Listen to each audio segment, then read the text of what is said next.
Welcome to TechNova Podcast. All right, buckle up everyone, because today we are diving deep into Apple's latest move. A pretty huge one, I'd say. No kidding, a $500 billion investment plan focused right here in the U.S. Over the next 4 years, no less.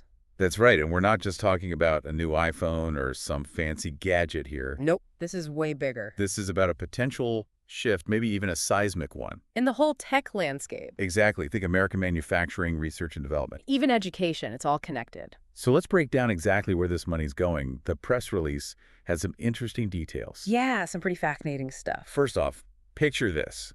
A massive, brand spanking new advanced manufacturing facility. In Houston, Texas. You got it, 250,000 square feet. Whoa, that's huge. I know, right? All dedicated to pumping out servers. For what, exactly? To power Apple Intelligence, their AI system. Wow, so they're choosing Houston for this. It's not exactly known as a tech hub. That's what's so interesting, right? It hints at a potential shift. Away from that Silicon Valley-centric approach. Like maybe spreading the tech wealth a little, creating opportunities in new areas. That haven't traditionally been part of the tech boom. It makes you wonder what the long-term effects could be. Yeah, it's a big question mark. But wait, there's more. Apple's also doubling their U.S. Advanced Manufacturing Fund. To a whopping $10 billion. Can you even imagine the innovation and high-skill jobs this could generate? Across the country, not just in one spot.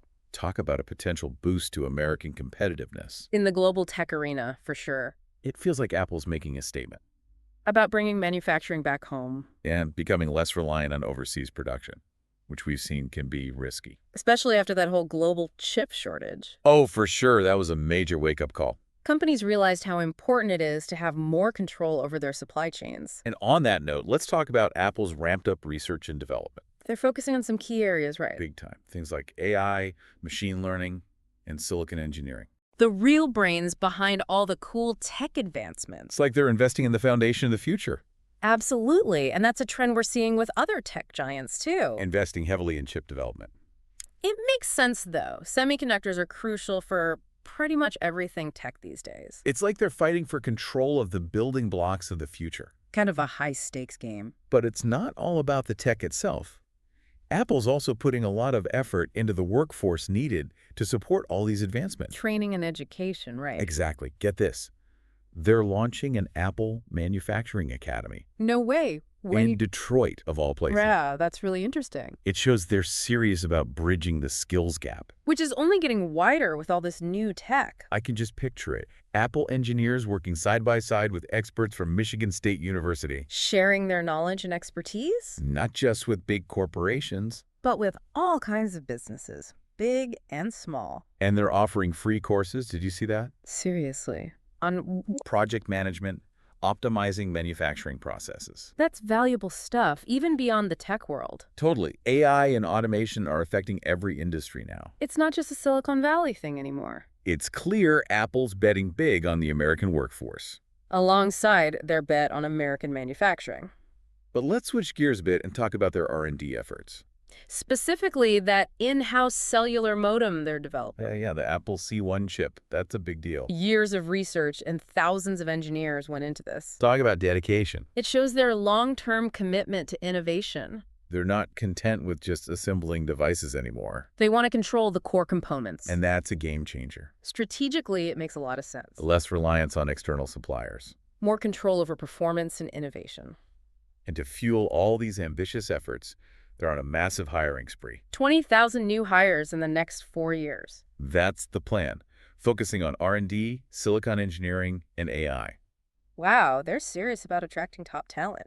It's like they're creating their own innovation ecosystem within Apple.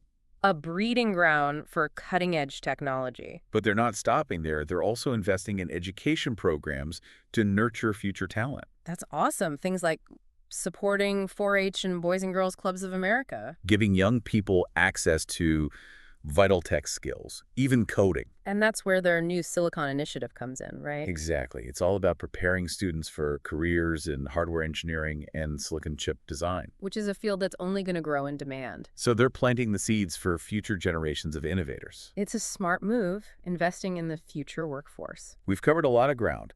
from a server facility in Houston to cutting-edge silicon chips. And nationwide education programs, it's impressive. It's incredible how multifaceted this $500 billion investment is. And it all raises a huge question.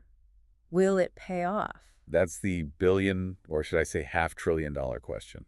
We'll have to wait and see. But that's something we'll explore further as we continue this deep dive. There's still a lot more to unpack. Definitely, so stay tuned. We'll be right back after a short break. 500 billion is a staggering number. It really is hard to even wrap your head around it. It makes you wonder what kind of impact it'll have. On the tech industry, on the economy, on everyday people. It's all connected. For sure, and that's what we're here to explore. To dig deeper into the potential consequences. Exactly, the good, the bad, and everything in between. So, where should we start? Well, something that really stood out to me was the geographic spread of these investments. Oh, yeah. Apple specifically mentioned a bunch of states in their announcement. Michigan, Texas, California, Arizona, Nevada. Iowa, Oregon, North Carolina, Washington. They're really spreading it out. Which is a big shift from that traditional Silicon Valley focus. Like we talked about earlier, it's almost like they're trying to decentralize the tech industry. Create a more distributed ecosystem. Spread the wealth, so to speak. A tech diaspora, if you will. I like that, a tech diaspora. Has a nice ring to it. It does, but what would that actually mean for the U.S. tech landscape? Well, for one, it could lead to more regional innovation. Instead of everything being concentrated in Silicon Valley. Exactly. Different areas would have the chance to develop their own unique tech identities. Fostering competition and maybe even pushing the boundaries of what's possible. It's like cross-pollination of ideas, fresh perspectives. But wouldn't there be challenges with bringing advanced manufacturing to new regions? Of course, it's not a simple plug-and-play situation. Like, do these regions have the skilled workforce to support these high-tech industries? That's a major consideration, and it brings us back to the Apple Manufacturing Academy in Detroit.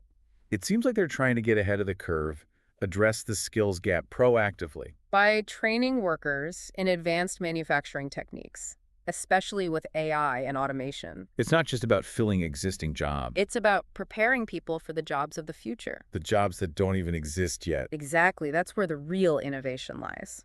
And this all ties into the bigger picture of revitalizing American manufacturing. Bringing it back to life after years of decline. Making the U.S. more competitive on a global scale. Absolutely. And that includes building more resilient supply chains. Which is something that's become incredibly important in recent years. Remember that global chip shortage? Ugh, don't remind me, it was a nightmare. It highlighted how vulnerable global supply chains can be.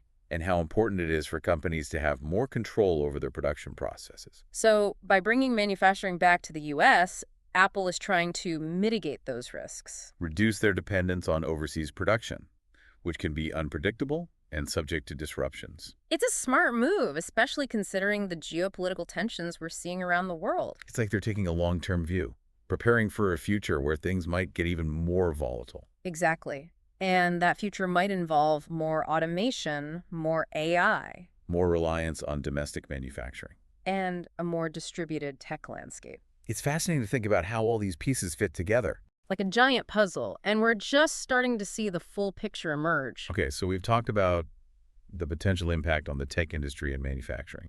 But what about the broader economic implications? A $500 billion investment has to have some ripple effects, right? It's bound to, but it's not as simple as just injecting money into the system. There are a lot of factors at play. Like the overall economic climate, government policies, and how effectively these investments are implemented. So it's not a guaranteed slam dunk. No, there are definitely challenges and potential roadblocks. Like what? Well, one concern is ensuring that the benefits of these investments are spread evenly. Meaning? That they don't just concentrate in certain areas or industries, leaving others behind. So avoiding a situation where the rich get richer and the poor get poorer. Exactly. It's about creating opportunities for everyone, not just a select few. And that ties into another challenge, adapting to the rapid pace of technological change. The skills that are in demand today might be obsolete tomorrow. It's like trying to hit a moving target. Which is why continuous investment in education and workforce development is so crucial. We need to make sure people have the skills they need to thrive in this constantly evolving world. And that's where initiatives like the Apple Manufacturing Academy come in, providing those crucial training opportunities. It's about empowering people to adapt and succeed in the face of change. And who knows, maybe those people will be the ones driving the next wave of innovation. The ones creating the jobs of the future, not just filling them. It's a hopeful thought, isn't it? It is. It's a reminder that even amidst all the uncertainty and potential challenges, there's still room for optimism. That human ingenuity and resilience will find a way. So let's keep exploring those possibilities as we continue this deep dive. There's still much more to uncover. Definitely. So stay tuned for part 3, where we'll delve even deeper into the potential impact of Apple's historic investment. And maybe even answer that big question, will it all pay off? Yeah, it's kind of amazing how something like having good internet can make such a difference, Oh, absolutely. Broadband access is a game changer. especially for rural communities. It's not just a luxury anymore. It's essential for pretty much everything these days. Education, healthcare, economic opportunities, the whole 9 yards.